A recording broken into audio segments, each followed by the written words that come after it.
selamat datang di channel Apli Smart. Pada video kali ini kita akan membahas cara pengujian hipotesis dua sampel berpasangan atau paired sample t-test menggunakan SPSS.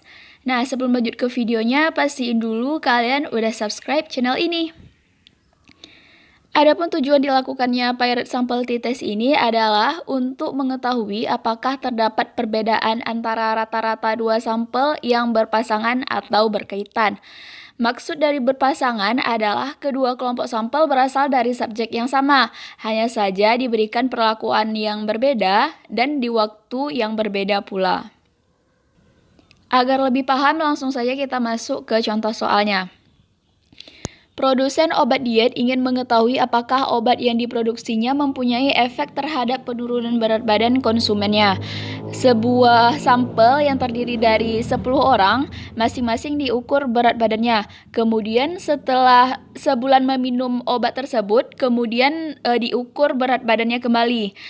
Nah, di sini terdapat tabel berat badan pasien yang menjadi sampel sebelum dan sesudah meminum obat diet. Nah, ini satuannya kilogram ya. Kemudian kita disuruh untuk menguji pada taraf nyata 5%. Apakah obat diet tersebut berpengaruh terhadap penurunan badan para pasiennya atau tidak.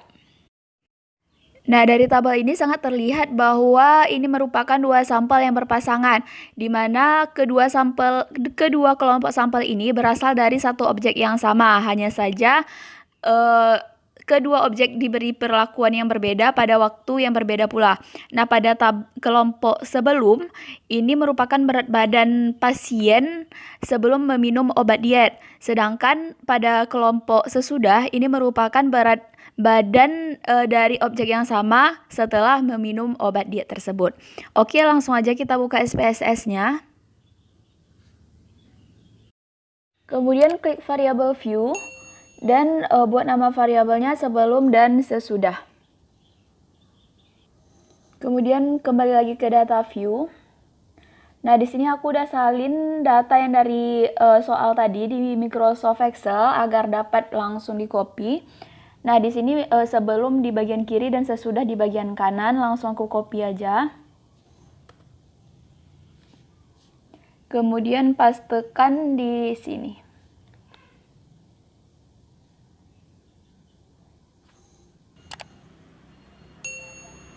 Nah, setelah seperti ini, selanjutnya klik Analyze, kemudian Compare Means, kemudian Paired Sample t-test.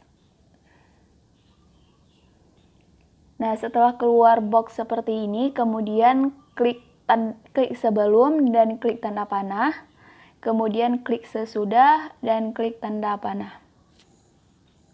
Kemudian klik option. Nah, sudah keluar box seperti ini, pada confidence interval kita bebas memilih confidence interval pada soal.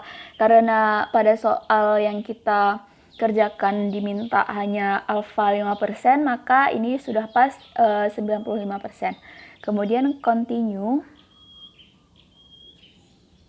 dan klik OK.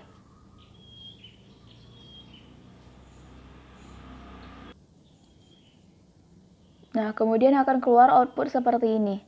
Nah, di sini ada 3 output tabel. Yang pertama itu tabel statistik deskriptifnya yang berisikan mean, jumlah sampel, standar deviasi, dan standar error dari mean. Kemudian tabel kedua ada paired sample correlation. Nah, di sini merupakan tabel yang berisikan nilai korelasi antara dua kelompok sampel tersebut. Nah, di sini terlihat bahwa nilai signifikannya itu adalah 0,00, yang berarti nilai signifikan korelasinya itu lebih kecil daripada alfa yang kita gunakan, yaitu 0,05. Sehingga kesimpulannya itu terdapat hubungan antara berat badan pasien sebelum meminum obat diet dan berat badan pasien yang sesudah meminum obat diet. Nah, di sini terlihat juga nilai korelasinya yaitu 0,943 atau 94,3%, yang merupakan nilai yang cukup besar sehingga dapat disimpulkan bahwa kedua kelompok sampel memiliki korelasi atau hubungan yang sangat erat dan hubungannya itu positif. Dan yang terakhir ada output tabel Pirate Sample T-Test. Nah, ini dia yang kita gunakan. Sebelum lanjut ke uji statistiknya, kita balik dulu ke hipotesis. Nah, ini merupakan hipotesis yang kita gunakan untuk H0-nya sendiri, menyatakan bahwa obat diet tidak berpengaruh secara signifikan terhadap berat badan. Sedangkan untuk hipotesis alternatif atau H1-nya menyatakan bahwa obat diet berpengaruh secara signifikan terhadap berat badan. Di sini kita menggunakan taraf nyata alfa sebesar 0,05 karena pada soal diminta untuk taraf nyatanya itu 5%. Sehingga kalau didesimalkan menjadi 0,05. Tahap kedua yaitu melihat daerah penolakan. Di sini daerah penolakannya dapat kita lihat dengan dua cara, yaitu dengan melihat T-hitung ataupun dengan melihat P-value.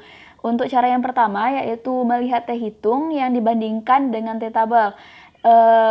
Keputusan menolak H0 apabila nilai mutlak dari T-hitung lebih besar dari T-tabel. Sedangkan untuk cara kedua yaitu dengan melihat P-value, yaitu dengan membandingkannya dengan alfa yang kita gunakan. Jika nilai P-value lebih kecil daripada nilai alfa, maka keputusannya itu adalah tolak H0. Nah, kemudian langsung aja kita menggunakan cara pertama, yaitu membandingkan antara T-hitung dan T-tabel. Nah, di sini untuk T-hitungnya sendiri, nilainya dapat kita lihat pada output tabel yang di SPSS tadi. Nah, di sini terlihat bahwa T-nya bernilai 1,646. Langsung aja kita salin di sini. Kemudian untuk T-tabelnya, kita membutuhkan tabel T seperti ini. Nah, ini. Tabel ini bisa kalian download di link description box, akan aku taruh nanti linknya. Nah, di sini untuk melihat T-tabel ini kita membutuhkan nilai upper tail probability dan nilai DF-nya. Untuk upper tail probability ini merupakan nilai alfa. Karena kita menggunakan alfa 0,05, seperti yang tertera pada soal, alfa yang kita gunakan adalah 0,05. Nah, karena kita menggunakan hipotesis satu arah atau sama dengan dan tidak sama dengan, sehingga alfa yang kita gunakan itu harus dibagi dua. Sehingga alfa pada tabel T yang kita gunakan adalah 0,025. Kemudian untuk DF sendiri, di sini sudah ada pada tabelnya DF-nya yaitu 9. Ada perumus manual untuk mencari DF itu adalah jumlah sampel dikurang dengan 1. Jumlah sampel kita adalah 10. Kemudian dikurang 1 jadilah DF-nya 9. Nah, di sini langsung aja kita lihat tabel T-nya. Untuk upper tail probability kita adalah 0,025. Nah, ini dia. Kemudian untuk DF-nya adalah 9. Kemudian kita tarik garis dan kita temukan pertemuan antara kedua elemen tersebut. Nah, di sini jadinya kan upper tail probability 0,25, kemudian DF-nya adalah 9. Jadi nilainya adalah 2,262. Nah, ini dia nilai untuk tabel T-nya. Kemudian kita mencari P-value. P-value itu berada pada kolom signifikan. Nah, ini merupakan P-value-nya yaitu 0,134. Kemudian untuk alfa sendiri tetap seperti pada soal yaitu 5% atau 0,05. Sekarang kita lanjut ke keputusannya. Untuk keputusannya sendiri itu berdasarkan daerah penolakan yang ini. Nah, apabila nilainya sama seperti ini, maka keputusannya itu adalah tolak H0. Jika sebaliknya, maka keputusannya itu terima H0. Nah, di sini kita langsung lihat saja keputusannya. Untuk T-hitung yang bernilai 1,646, nilainya itu lebih kecil daripada T-tabel yang bernilai 2,262. maka keputusannya itu adalah terima H0. Kemudian untuk nilai p-value yaitu 0,134 yang nilainya itu lebih besar daripada alfa yang bernilai 0,05, maka keputusannya itu juga terima H0. Maka dapat diputuskan bahwa berdasarkan output tabel ini diputuskan bahwa tidak dapat menolak H0 sehingga H0 itu diterima. Hipotesis awal ini diterima, yaitu obat diet tidak berpengaruh secara signifikan terhadap berat badan. Maka dapat disimpulkan dari kasus ini bahwa obat diet tersebut tidak berpengaruh secara signifikan terhadap berat badan. Nah, sekian aja video kali ini. Jika ada yang belum paham, silahkan komen di kolom komentar. Like video ini jika kalian suka dan share ke teman-teman kalian. Terima kasih.